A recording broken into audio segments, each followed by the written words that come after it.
Okay, today I am adding some new fabrics to the shop, and these are all vintage. This one is an olive green color. It's very soft, very smooth, and is not see-through in the light. As you can see, here's my hand, and you cannot see it through there at all. So, very nice fabric.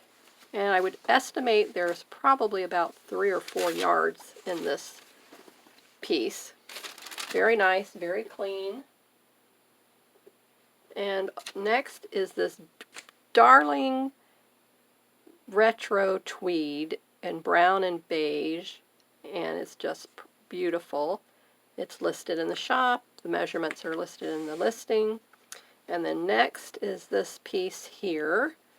And it has been cut down, so it looks like there's probably gorgeous jewel tone flowers and leaf design and purples and this teal, oh, like an olive green, the browns, beige, and then this gorgeous fuchsia magenta background. Absolutely beautiful. So there's a narrower piece here, and then it's cut right here, and then it tapers off.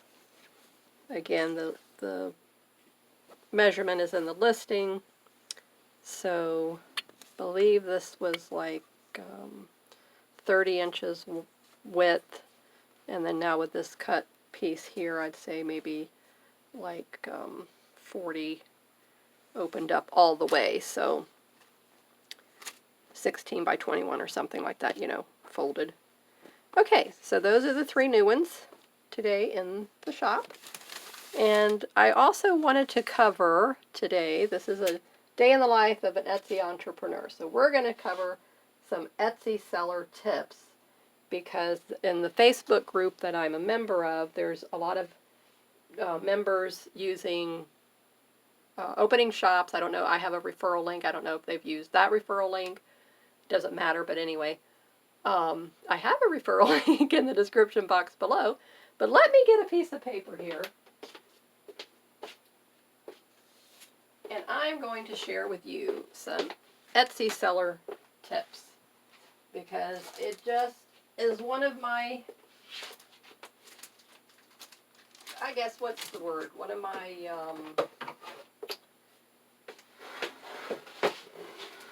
qualities to help people. And when I see people doing things that are going to be detrimental to their shop, I have to speak up and say something, because I want everything to go well.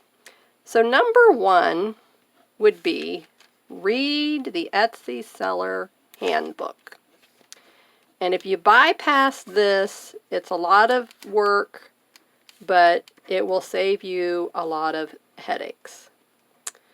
So when you open the shop, it gives you this step-by-step what to do, you know, fill in your information, your name, you know, your credit card for your billing, because it's 20 cents a listing. If you use my referral link, you'll get 40 free listings, so that saves you the 20 cents times 40, which is, you know, that's a nice little, you know, chunk there. I mean, it's not expensive. What is it? $6 for 30? I don't know. So anyway, but still, it's just the idea of get everything going for free. It's not going to cost you anything if you use a referral link. So use my referral link would be number 2, and you get the 40 free listings. And that's, again, in the description box below.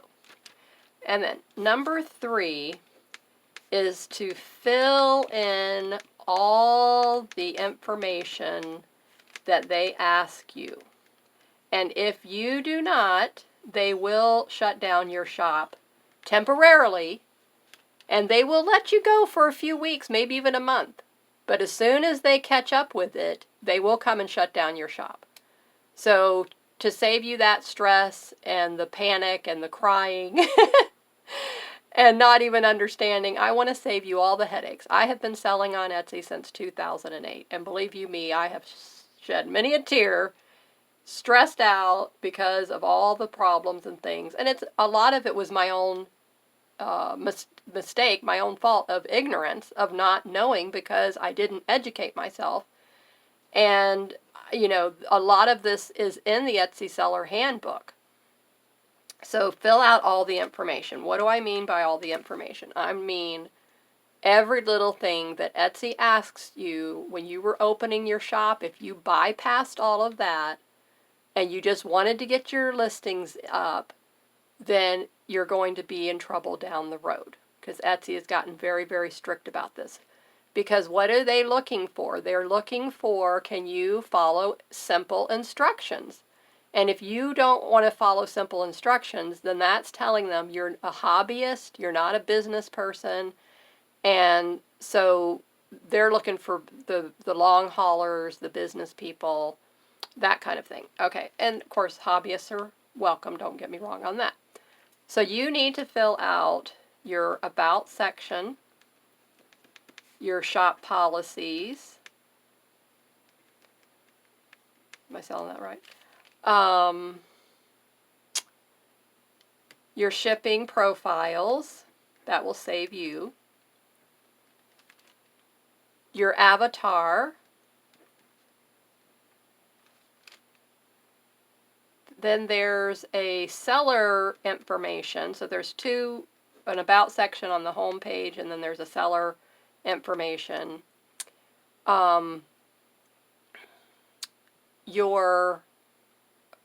Let me see, what other things do they ask you right there in the beginning? You have to, your payment information, that's covered. Okay, your shop announcement section. There should be something in there that talks about your shop. And all of this is covered in the handbook. Also, you have, I can't remember the little description, but there's a description box right under, if you go over to the left in your dashboard, go down to info and appearance, I think is what that is called. I just do this by habit now, so I don't really remember. But it's the last one on the list. Okay, and then you click on that, and then up at the very top, there's a box. And that's where you put in, what is your shop about? What are you selling in your shop? And those should be keywords that are for your product. So let's say the Markets of Sunshine is my shop. So if you go to my shop and you look, I want you to study my shop. Just that's my best teaching tool for you to do. Go to my shop, Markets of Sunshine, the link's in the description below. Study my shop from top to bottom. Everything. A banner, my description after my name, what do I have there? My shop announcement, what do I have there? Then I want you to look at my sections over to the side, so that would be the next thing. Oh yes, that's another big bugaboo that irritates Etsy. You want to have shop sections. This makes it easy for people, and this also needs to be keywords, because that will help you get found. So I'm selling junk journals, and I'm selling care packages, Sunshine in a Box gift sets, cash envelope systems, things of that nature. So whatever you're selling, you need to use keywords that are used on Etsy. So you would type that in the Etsy search box, and whatever comes in the drop-down menu that relates to your product, that would be a good indicator of what that shop section would need to be called. And you also want to have at least 10 to 24 items in your shop. Okay, so that's another good help just to get you off the ground. Okay, now one of the big things that I'm seeing people make a mistake on is charging too much for shipping, the cost of shipping. And me as a seller, when I come along to a shop and I see the shipping price way high, that immediately deters me from shopping with that person because I know what is the real cost of shipping. So you can hurt yourself, and especially if the item is really inexpensive. So you have one of two options. Get your own postage scale, or take your items to the post office in an envelope with everything that you're going to put in it and get the cost. Now you know when you sell that particular listing, you know what it's going to cost. Come back and put in the weight when Etsy gives you that option in the selling box.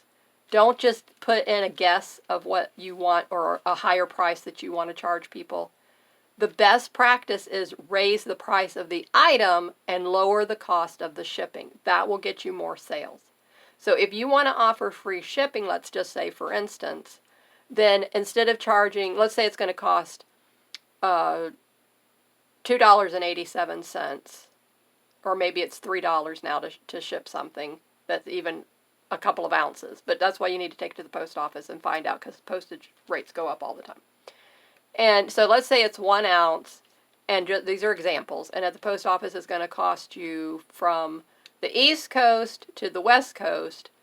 It does cost more depending on what it is and the weight and things like that. So that's where you need to say, okay, if it's going to cost the customer $3.05 on the East Coast, but it's going to cost the customer $3.87 on the West Coast. Now you're penalizing the East Coast shoppers, and they're paying for the West Coast shoppers. You see my point? So you want to put in the weight versus just a fixed shipping rate. Don't do that. Put in the weight of the item in its box, in its envelope, wrapped in tissue, plastic bag, whatever it is. And if you put a little gift in, your business card in, a flyer, whatever extras, everything needs to be in that. Get the true weight and put it in by the weight. This saves you not being short on the shipping, and it saves the customer not being charged the overage on the shipping.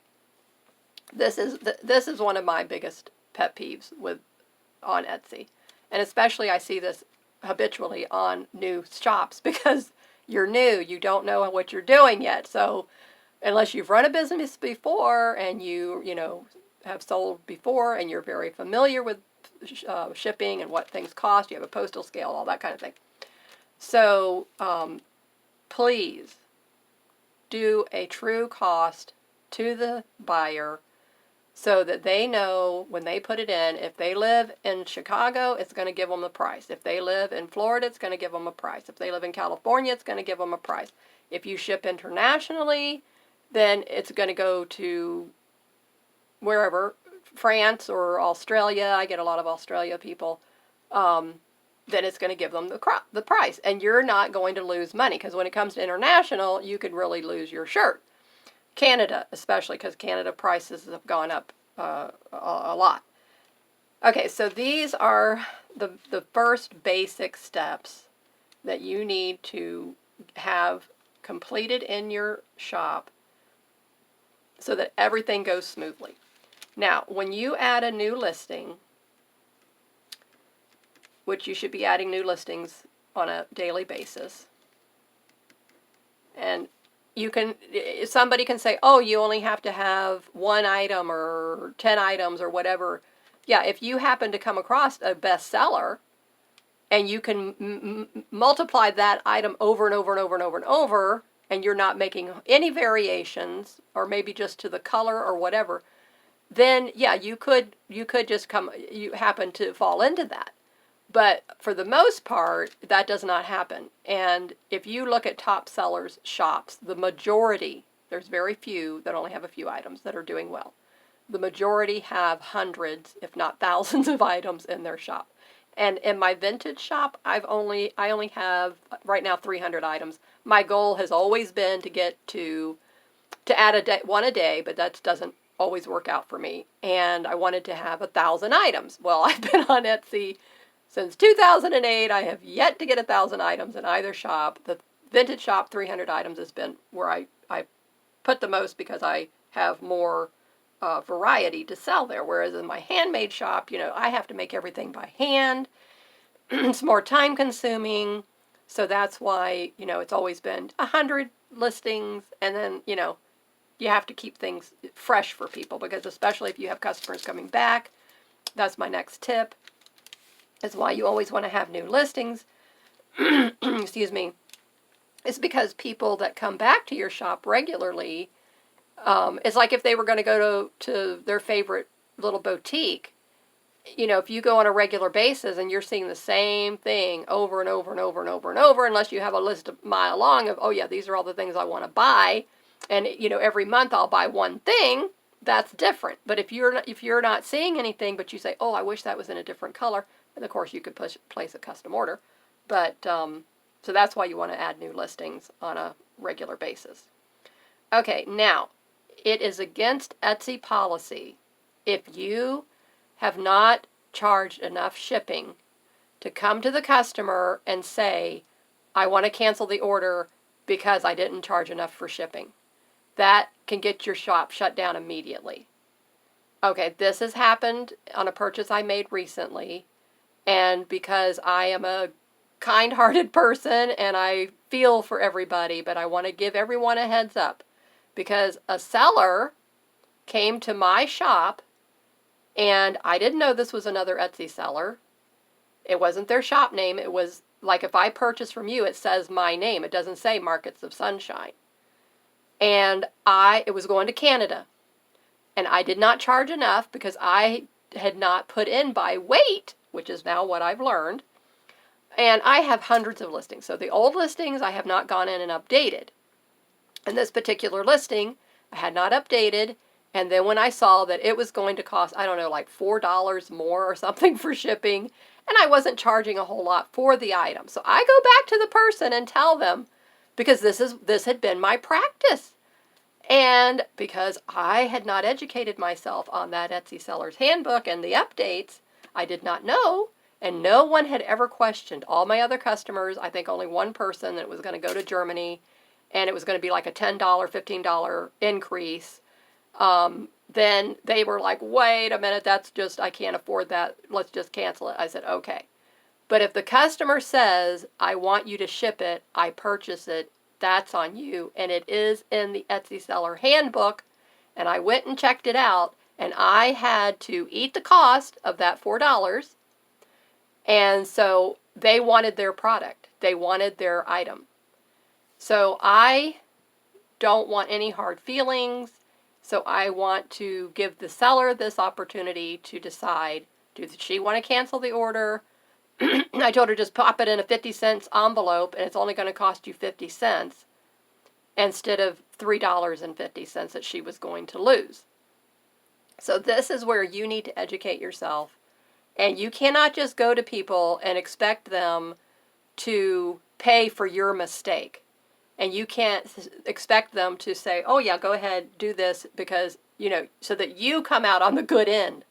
You always have to keep your customer in mind. If you want that person to purchase from you again, you're going to have to own up, be an adult, and have to eat your mistake. That's the law of being in business and selling on Etsy. If it was your own brick and mortar, you could do whatever you wanted, but you would still run the risk of losing a customer if it was on your fault, it was on your end. You see, if it's the customer side, that you could kind of negotiate, but when it's on your side, it's a completely different ballgame.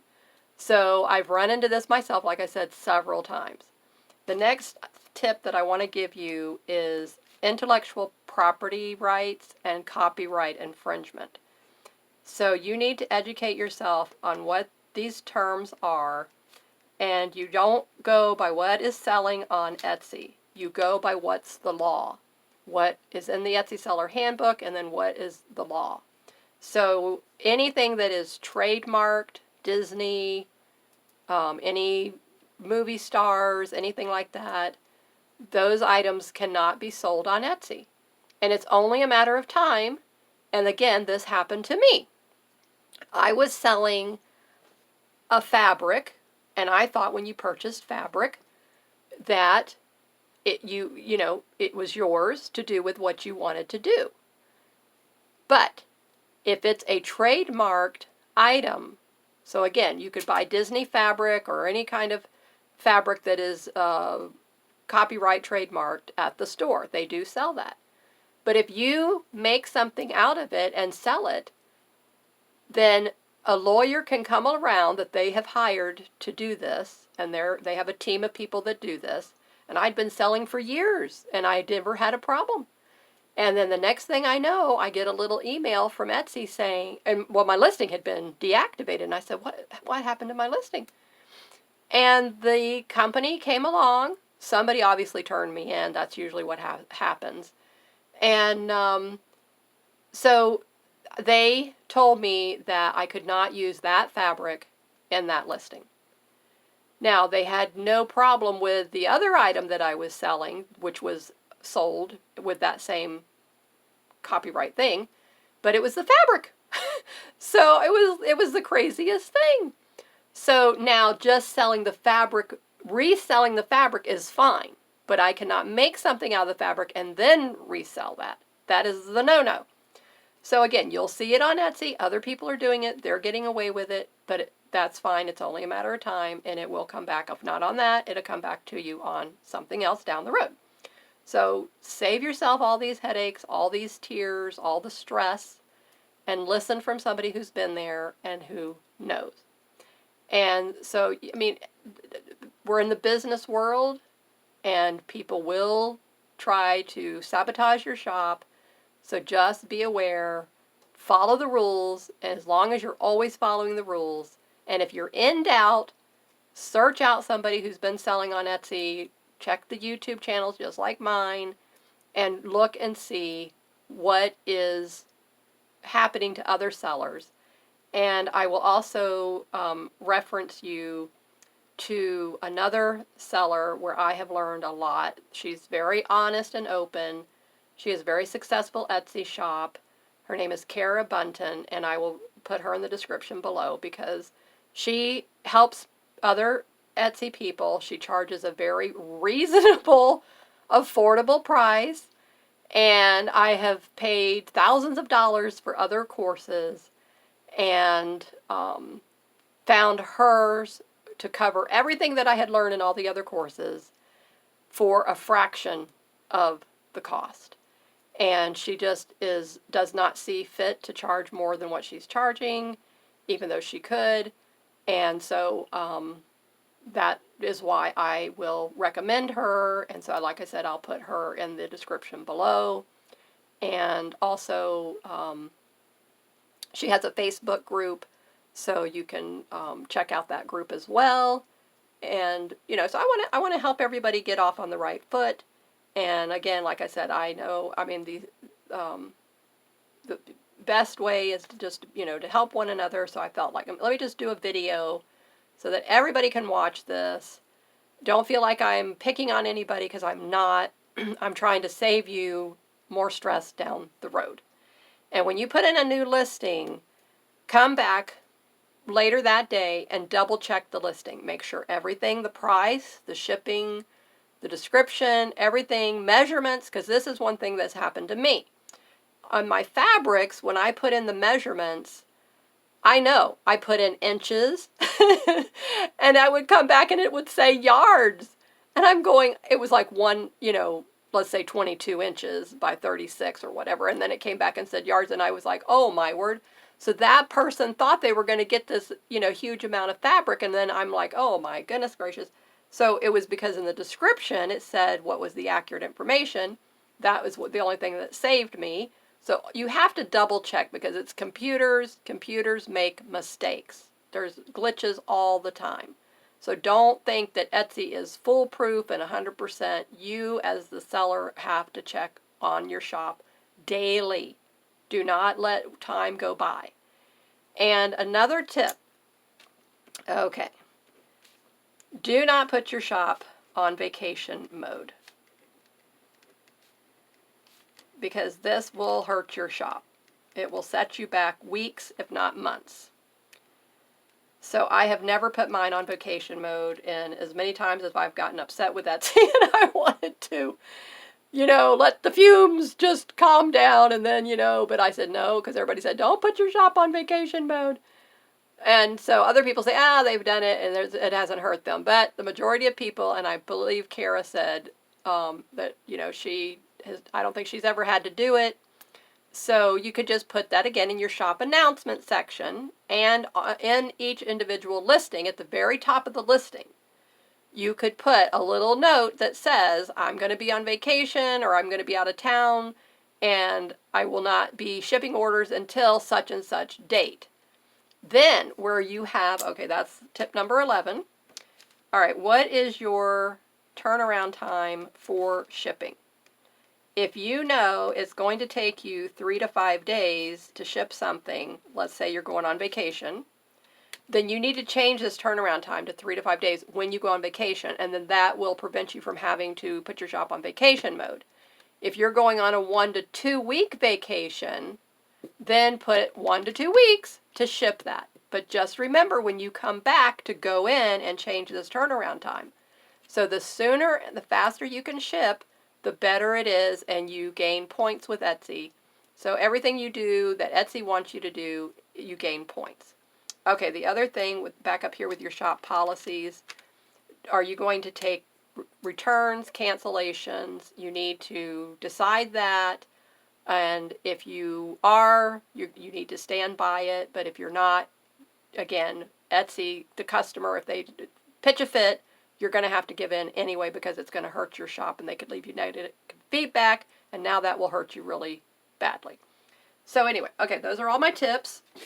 I hope this helped you, and I, again, hope you will take this to heart, go in. If you have any questions, feel free to leave them in the comments box below, and if there's something else that I didn't cover that you're not sure about that you would like me to clarify for you, then I will do a future video on that. So anyway, I hope you have a great day, and I will see you in the next video of Day in the Life of an Etsy Entrepreneur. Bye-bye.